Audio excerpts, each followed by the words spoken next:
નેત્રંગ અંકલેશ્વર કમરતોડ રસ્તાના નવીનીકરણની કામગીરી શરૂ નહીં કરાતા લોકોમાં આક્રોશ. નેત્રંગ અંકલેશ્વર કમરતોડ રસ્તાને કારણે વાહન ચાલકો ત્રાહિમામ પોખરી ઉઠ્યા હતા. ચોમાસાની સિઝનમાં ધોધમાર વરસાદને પગલે 45 કિલોમીટર રસ્તાનું ભારે ધોવાણ અને ઠેર ઠેર મોટા ખાડા પડતા વાહન ચાલકો જીવના જોખમે પસાર થવા મજબૂર બન્યા છે.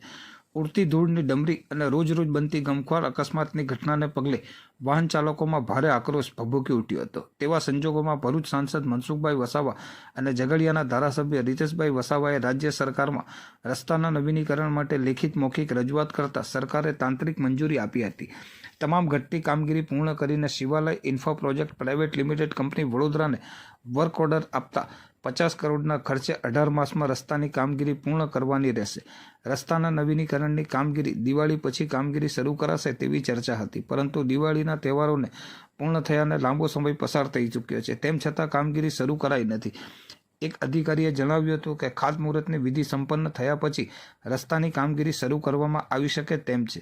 આ બાબતે જવાબદાર અધિકારીઓ વાહન ચાલકોના હિતમાં રસ્તાની કામગીરી શરૂ થાય તેવા પ્રયત્નો હાથ ધરે તેવી લોકમાંગ હાલ તો ઉઠવા પામી છે.